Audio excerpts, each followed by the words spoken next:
Hey guys, Doc from the GoldHog, and where am I going today? Well, I'm going to take you on a little mixed trip. A mixed bag, fishing, gold prospecting. Hold on, we'll be right back.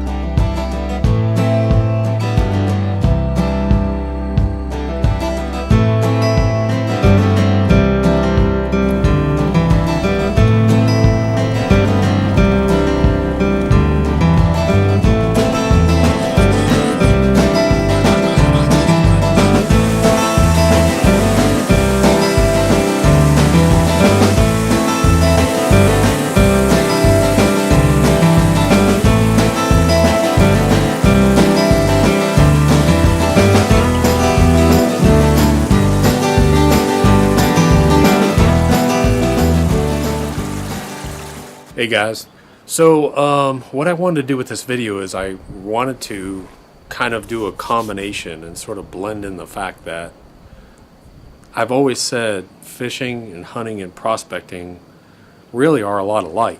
And if you'll sort of pull on those experiences that you've had from fishing and hunting, you'll probably be able to do the same thing when it comes to prospecting. So what I'm going to do in this video, I'm going to take you out on a little fishing excursion I did real quick.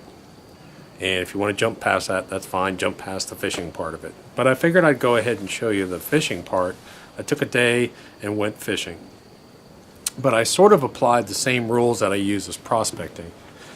And let me explain what I mean. I used the tools that were available to me. I used the internet. I used maps. I used local knowledge. I contacted local people that had actually been there before. So I'm going to an area I've never fished before. And I have to make sure I have to scout and test and scout and test. And that's kind of what I did. I did sort of a run and gun fishing expedition where I covered miles and miles, but I look for the same characteristics that I knew would hold fish.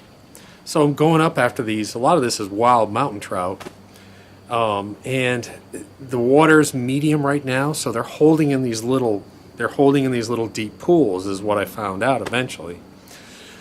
So I started to find a repeating pattern, and the repeating pattern was look for these deeper pools, find these deeper pools, and that's where you'll find the fish. Well, the same applies to gold prospecting. We're going to look for characteristics of places that hold gold. So if it's an inside bend, if I'm finding a place, an inside bend with lots of cobbles, then I'm going to find that place too.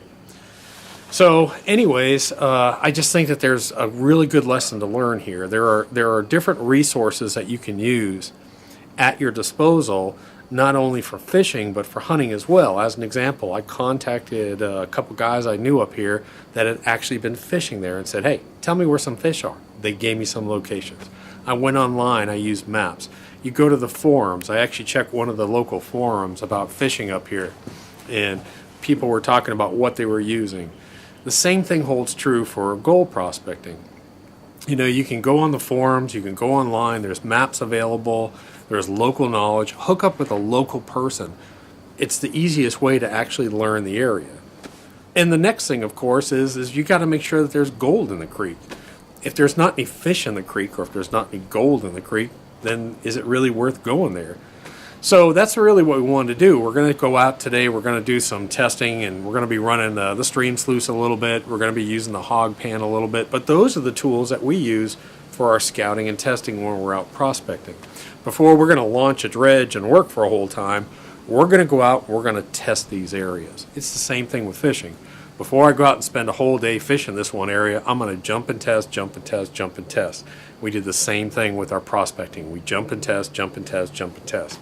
And wherever we find the best results, that's where we're going to focus our time. And you can do the same thing with prospecting. But anyways, I figured I'd just sort of marry the two up and put together a little video. There's nothing really fabulous about it. I'll take you out and show you the fishing that I did the one day and the results of that. And then we'll go out and we'll play a little bit and we'll show you the stream sluice and the hog pan, which really are my favorite scouting and testing tools when I'm in an area. So we'll go out and I'll take you out there. Hope you enjoy it.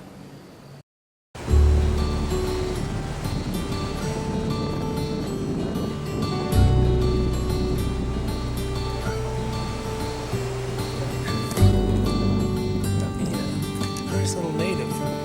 Nice little native trout. So let's go back down. Let's go back down to that pocket over there.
That, my friends, is what they call the end to a good day. On the grill, first trout caught today. That is going to be delicious. Butter, Cajun seasoning, fresh on the grill, covered up with cookie. Hey guys, so that was my day fishing. And what did I learn? I learned that you don't want to spend 8 hours sitting at one spot on a creek. What I did is I did a run and gun. I covered, I believe it was almost 5 or 6 miles of creek. I hit a spot, hit a spot, hit a spot. I tested and I scouted. Now the same thing applies when you come to gold prospecting. Don't pull up and spend 6 or 8 hours digging at one spot. The first thing you're going to do is you're going to test, figure out where you're going to invest your time. So now let's just go out to the creek and I'm going to show you some of the tools we use. We use the Hog Pan and I use the stream sluice whenever we're testing. When we need to do this run and gun, we need to move quickly and test. So I'll just take you out there, show you some of the stuff we did. We went out playing with it. So we'll go out and I'll show you that now too. So now what are we doing? Now we're looking for trout. We're looking for gold. So what we're going to do is we're going to use a hog pan, and what we're going to do is we're going to hit different areas. We're going to go different areas, but I want to show you, I just want to record some footage of how quickly you can move material and process material down to concentrates with the hog pan. So I figured I'd just shoot some of the guys working some riverbank material. We're kind of on this sandbar, end of a sandbar here, and I figured I'd just shoot them working it so you could see them using it. And for those of you that don't know, the hog pan really is, we've got these things all over the world. People use it as a primary prospecting method. Some people just use it for a sampler. This is not good on sand. Just like a regular gold pan. If you put a bunch of sand into a gold pan, the stratification process is going to be very difficult. You have a lot of fine particles struggling to work down against each other. That's really not what this is. This is an extremely fast bank material unit. So I come out here and I can have rocks, any size rocks, put them into there. I can put 2 or 3 scoops of a shovel into this pan, and within about 10 seconds, 15 seconds, clean it out, wash it out, take out the big material, and I'll be left with super concentrates down the bottom. I flip my pan over and I wash it out into a bucket. So I've taken a gallon of material down to about a quarter or half a cup. Got it? So what it does is it stratifies really quick. All that gold drops down to the bottom. You clean out manually. You clean out the larger rocks out of it. You turn it to the other side, and now you put the concentrates into a bucket. That's how this unit works. Well, let me show you real quick. All right, so I'm here and I'm digging in a creek, and I've got lots of big rocks. I'm going to take a big scoopful, put it in my pan. Big scoopful, put it in my pan. So in my pan now, I've got probably a gallon of material, let's say. You don't want to go too heavy because you'll bust your butt on this. It'll break your back. So the next thing what I'm going to do is I'm going to go find a deeper place to wash this real violently for about 10 seconds. Then what I'm going to do is there's a special trap in the bottom here that kind of allows some of the material to wash out faster than the other material. So you wash it to one side and then you dump it out the other side. So let's go ahead and let's try and wash it here. So what I'm going to do is I'm just going to let it submerge. The pan will fill up with water from the slots down below. And all I'm going to do is back and forth, spin it, keeping it down in the water. And there's a little hole on one side. And what I do is I dump out that hole. Again, manually removing the rocks. Now on this other side, I go into my bucket. So now I go into my bucket on the other side, and what I do is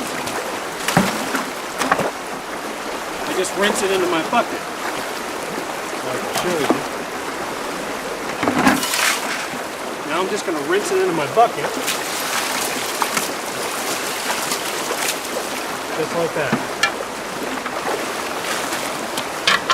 So again, what I've done is I've taken a gallon of material, totally unclassified, worked it 10 seconds, wash off the bigger rocks, put the remaining into a bucket, now I'm done. So now I can do 10 buckets of material, run 10 buckets of material, and bring that down to just maybe quarter of a bucket of concentrates where I've got my gold sand. And now I'm going to show you, I'm going to do a little test for you. And what I'm going to do is I'm going to put some material on here. I'm going to put gold on the very, very top of it. I'm going to wash it down for about 10-15 seconds, and then I'm going to pan out the material that's in here just so you can see it. All right, so I don't know if you can see this or not, but I've got a little bit of, there's like a tiny little flat flake picker here, and there's fines in here. So what I'm going to do is I'm going to take this and I'm going to put it on top of the material, and then I'm going to work the pan just to show you that what it can catch. Hey guys, so I've got about a gallon of material in here straight from the bank. And what I'm going to do is I'm just going to put this stuff right on top, and I'm only going to shake for about 15 seconds. So I got it right on top. So now I'm going to take this out the water and work it for about 15 seconds. Again, I let my pan submerge. It'll let the water come in from the bottom.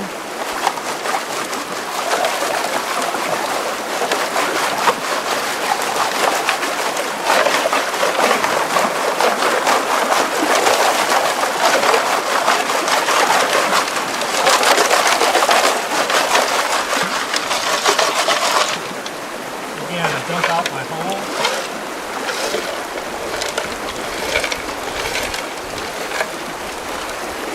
I come over to my bucket, and I take my bucket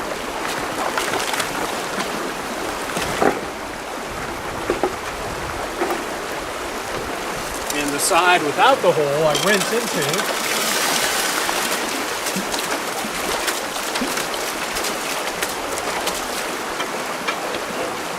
Make sure I get it all.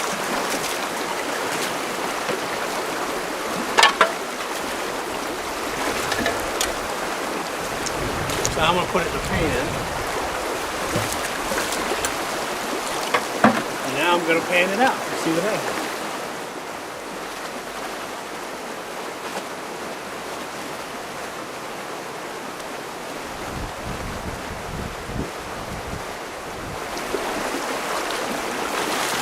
Alright, so I'm just going to tap it. And let me show you what it looks like. So again, it looks like exactly what was in the tube there. So I've got one little flat little picker there, I guess you call it. And then I've got a bunch of fines up in here.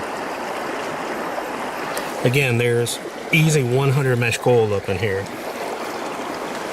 And that's how the hog pan is used. Again, it's designed to take bank material, take a gallon and a half, 10-15 seconds. Wash it, wash it, wash it, dump out the heavy stuff, and you're left with concentrates down at the bottom. Put those concentrates into a bucket, and now you can work those concentrates separately. But it's a great way to hop along, and test. You can throw it into a pan if you want. It's a great way to get a huge test sampling real quick.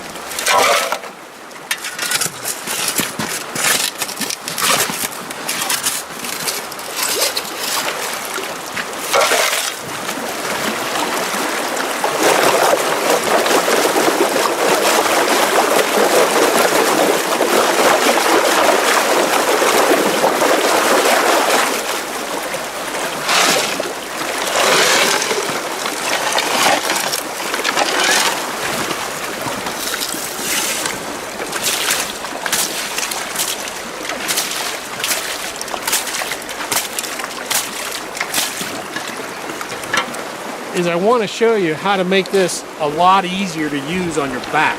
You know, I'm an old guy, so let me show you how an old guy uses this thing. I'm going to come out to the deeper water, and what I'm going to do is, I'm not going to let the weight of this be on my lower back. I'm going to put the weight of this on my knees.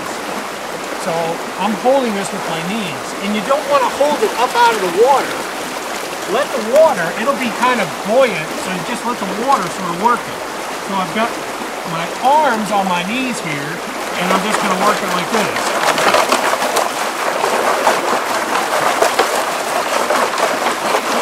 And you can see I'm just barely holding on to it with my fingertips. And just letting it go.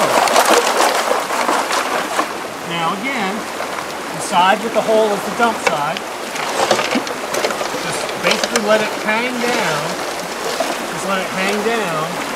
Don't fight it, let it hang down and just wash that out. Turn it around, take it over to your bucket, turn it into your bucket. And you don't have to get all of it out, it's going to stay in there. Now put some more dirt into it, that's how you use it.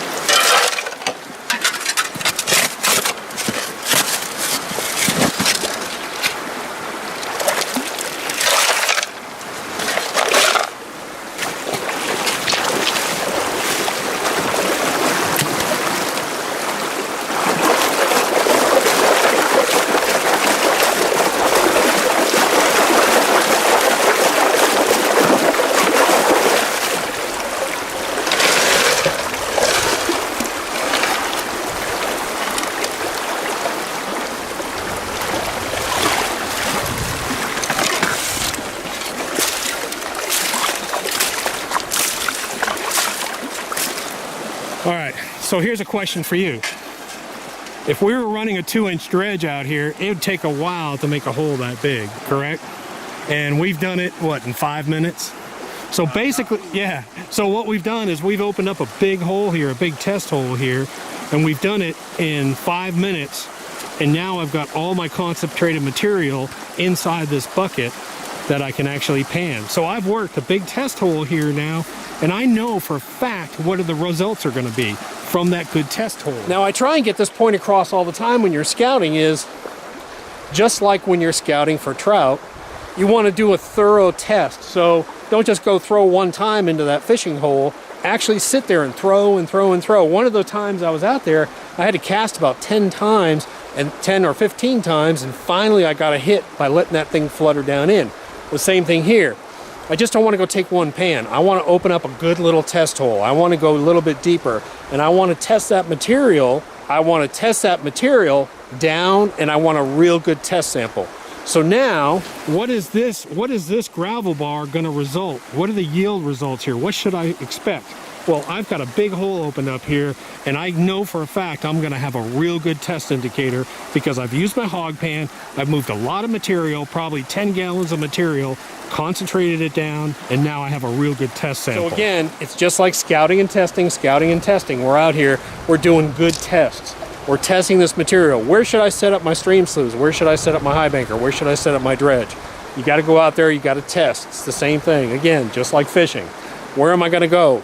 I'm going to go and test, gold, test, see where I'm going to be. Anyways, that's the hog pan, so let's go over, we're getting ready to run the stream sluice. Let's run the stream sluice too. Alright, so let me show you one little tip for the stream sluice. The stream sluice does not come with a hole right here, okay? But I've put in a hole there so when I take my mat bolt out, I can put my mat bolt right there and I don't lose it. So you can make this hole anywhere you want. I just put it up here. So when I take my mat screw out, I can just put it here and not lose it. Next, let me show you how we put the mat in. Okay, so to put my mat in, it's pretty simple. I'm going to be using, the stream sluice comes with two mats. It has a regular velocity mat and it has a low velocity mat, depending on your water conditions.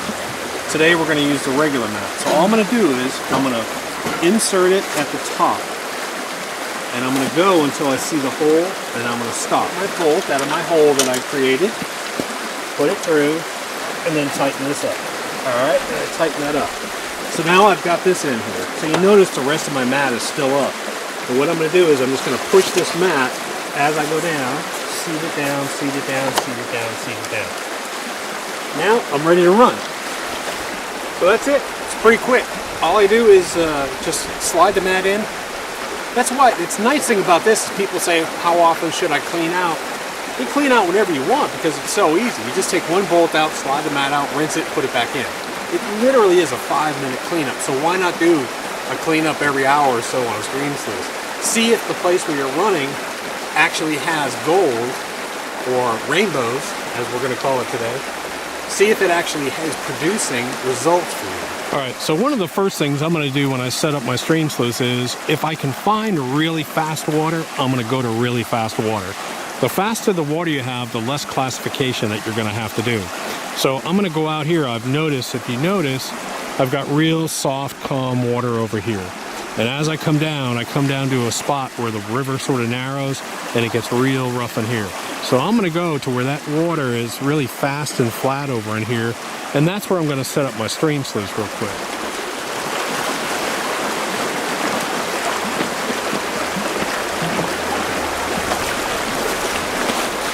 So one thing that you'll want to find or bring with you is a wide rock that's at least 11, 12 inches wide that you can set on top of the sluice.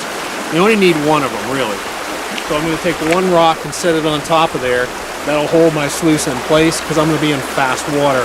I don't want to do the sluice dash, which is chasing the stream sluice down the stream. So now I'm going to adjust my pitch on this sluice, and I want only maybe about an inch, 3/4 of an inch of water or inch of water or so streaming across that. I want it really fast. So what I do is I straddle it, and then I'll bring it up.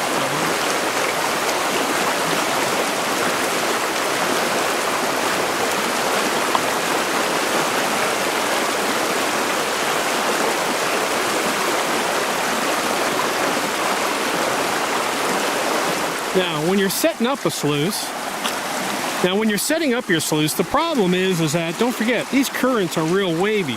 So it's going to be hard when you're in a real fast to get it perfect. So what I'm going to do is, let me show you what it looks like here.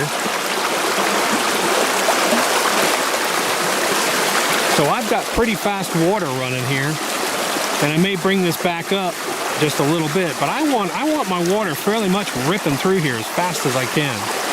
The faster my water is through here because of this mat configuration, the less classifying. I can just dump material in here.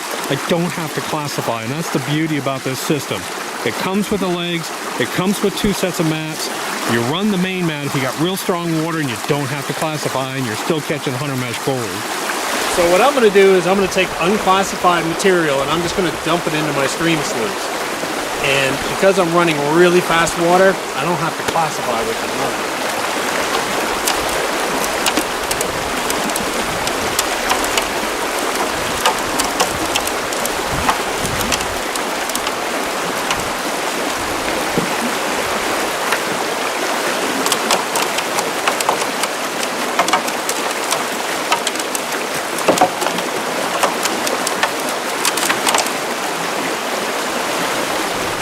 Now, one of the only reasons why you can do this is because we're using the varying velocity mats.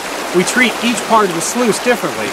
So I've got aggressive matting up where the water's faster, and then down where that water feels that back pressure at the end, we go to a low velocity matting when that water starts to slow down so it doesn't grab those rocks.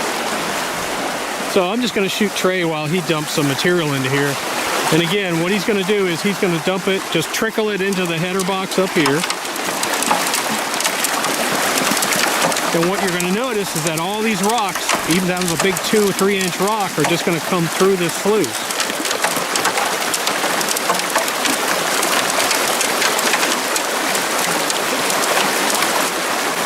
You're going to see once he stops that this is going to slow down and it's going to wash out and clear out. So now he's stopped, so just stay still for a minute, Trey. And you can see what happens to the mat. Now the mat is processing down, but you can still see some of those lines in there, which tells me that my mats are running right.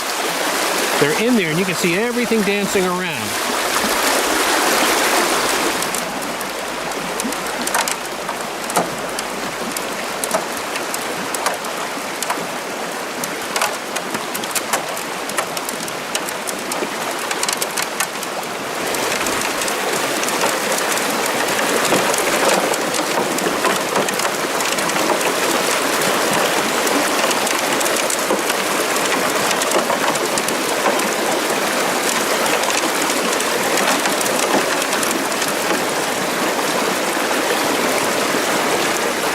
Alright, so let me real quick, I'm going to show you, we've run material through here, now I'm getting ready to shut it down. The nice thing about the system is I just lift the front up, drop my legs, and I shut off the water. Now I have an empty sluice, and I can pick my empty sluice out that's very light, and carry it over, wash my mat out in 5 minutes, and I'm ready to run again. Got it? So let me show you real quick. So I'm going to straddle it real quick, so I don't shut off the water flow. I'm going to take my rock off. Save my rock, and now I'm going to shut off my water flow.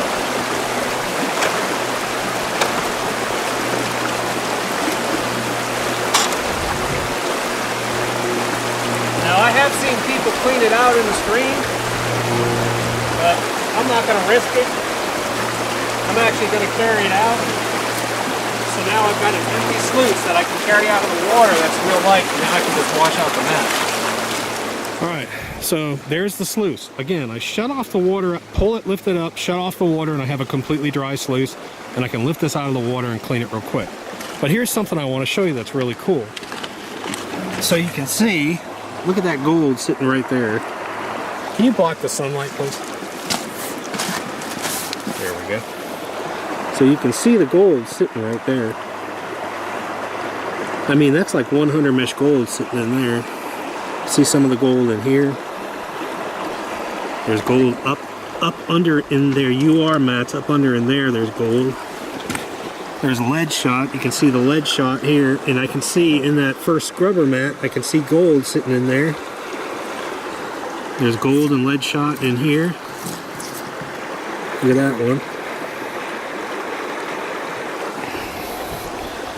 This comes down now to a talon mat, and you can see inside the talon mat, you can see gold in there. Look at all that lead shot. This is something. Now I added some cons here, so you can see all that lead shot and gold in there.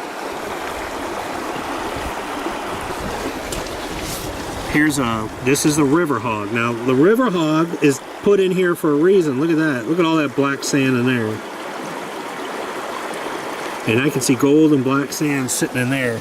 And then as I come down, I have another talon. Look at that piece of pyrite. I'm gonna have to move that thing.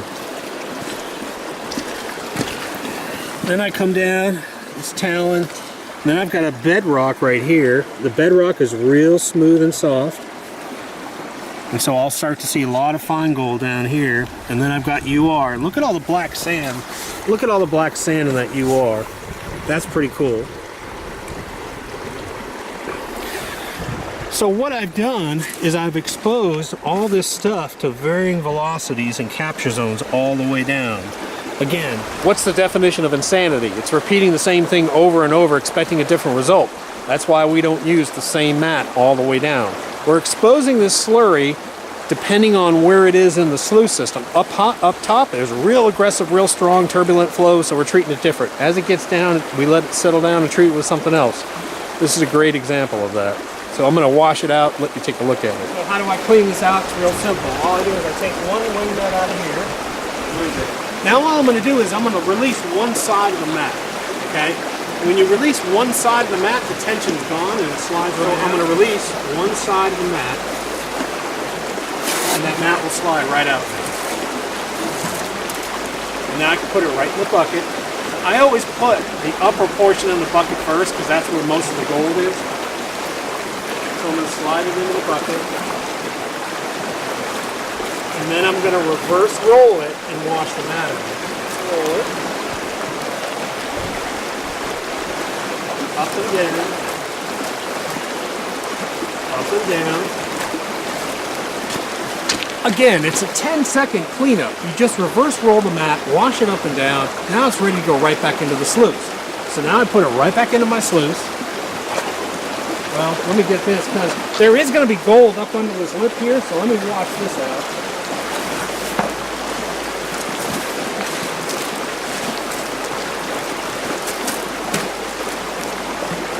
So wash out up under that lip.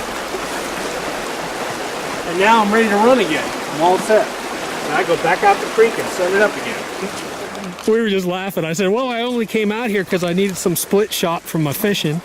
Look at this. So anyways, there's a good example. This is what happens when you get a bunch of rednecks out in the near creek. That's all bird shot in there. But you can see this is out of the stream sluice run that we did. I put in some extra concentrates in there and you can see the fine gold in there. So I'm probably going to all float away since I don't have any jet dry in here. But you can see, now that's the stuff that the stream sluice caught. This is all out of the stream sluice. Let me get it tapped down a little bit. Okay, so I spread it out a little bit so you can see it.